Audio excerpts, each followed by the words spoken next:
At the heart of a thriving economy is a strong base of entrepreneurs. They're the small business owners and the owners of developing companies on the verge of major growth. Rising home prices, new business openings, and the employment scene slowly coming to life are all signs that the worst days of our economy are behind us. Or are they? A new question on many minds is how we turn a modest recovery into a robust climate for prosperity. Joining us today in partnership with the American Leadership Forum are three entrepreneurs from very different vantage points in our economy. Vikram Janardhan, CEO of Insera Therapeutics. Griselda Barajas, President and CEO, Griselda's Catering and Event Planning. And Warren Smith, President, Sacramento Republic Football Club. Do you all think that people follow their passions enough? Because that does seem to be the critical thing that gets an entrepreneur through the tough times. Go ahead, please. Not often enough, Yeah. I would say. Within each one of us is an authentic version of ourselves. Yep. That is our true potential. Yep. And I think entrepreneurs, we find that place within ourselves where nothing is impossible. That's right. But that is deep within us, and it's buried in many people in self-doubt and fear and concern and loss of stability of a job and things like that. Just let go of all of that.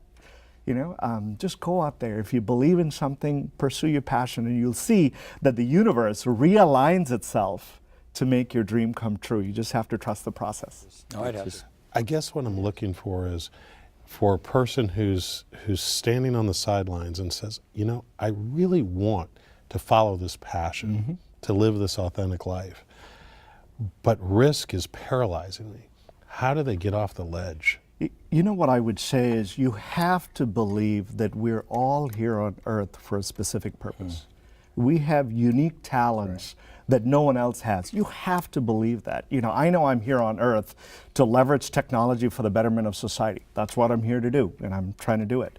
And what I would tell somebody that is on the edge is align yourself with something much bigger than yourself.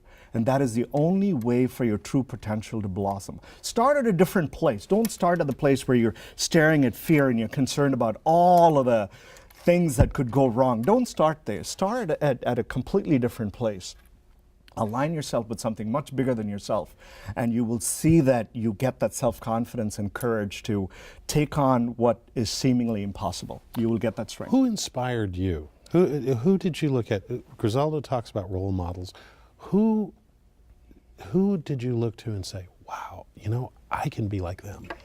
My grandfather was a successful lawyer and partner in pre-independence India, and he met Mahatma Gandhi at a speech and was mesmerized by his message of nonviolence to end British colonial rule, that literally at that conference, he decided to quit his job and devote his time pro bono for the rest of his life to an independence for India. Just an incredibly inspiring story. And so I try to leverage that. I like being an engineer. I'm a technologist. And I lost 3 out of 4 grandparents to stroke. So it was fairly straightforward for my brother and I in 2007 to say, he's a physician, I'm an engineer. Stroke is an insidious and deadly disease. Let's do something about this. We don't know where this will lead us. We have no idea of the number of risks that we have to take. And getting regulatory approvals and such seem like a daunting task. But the big thing is when you align yourself with something bigger, there's a part within you that transcends doubt. Right. We're going to make it work. Entrepreneurs are usually pretty optimistic. Does it take a certain type of personality in order to be an entrepreneur? I sometimes joke that entrepreneurs are a mutant of the human species. We see a better future ahead of others, and we're determined to get the rest of society there. So every region needs entrepreneurs. You need people who are hopelessly optimistic, that can see that better future and strive relentlessly to get us there. What is it that sort of makes you gravitate to an idea? Well, I love this community and I want more for all of us. And I know we want more for ourselves. And I'm just one of those people that I'm a salesman by trade and had a lot of success in technology. And frankly, I just use those skills to actually help the, the community. And frankly, I'm not sure, Clean World was really an opportunity that came to me at a time where I'd left the River Cats and was seeking something to be passionate about. And I'd bought a Prius and I thought I was going to save the world. And frankly, I was very excited to actually to form a technology company that ultimately is now successful. And thanks to Michelle Wong. And Warren, you're self-effacing to a fault, but his story is the perfect definition of leadership. It's incredible. And I see leadership as... How so? It's the creation, my definition of leadership is the creation of a better future that simply would not have happened without you. And you listen to Warren and Griselda, they picked, they had a vision for the future and they just went after it. You face your fear and you do it anyway. That's the definition of true leadership. Well, you want to talk about facing fear. Your company in Sarah, it has a stroke technology, and you're going through the FDA approval process. Correct. And if ever I've seen something that makes executives in medical and biotech firms quake, it's going through that process. So tell us about your own facing of fear with regards to your journey. Sure. Allow me to take you back to early 2007. I was a president of a company called Global Energy Software. We're in the midst of selling this company to private equity. My brother is a Harvard-trained interventional neurologist, invites me to a conference. We're talking about strokes, which I learned is when you have a clot in the brain or your brain blood vessel ruptures, brain vessels rupture. And he showed me the surgical devices of the day, and in jest, I picked up 2 or 3 of them and I said, I think we can do better than this. And he paused and he said, you should do better than this. Start a company and I'll help you.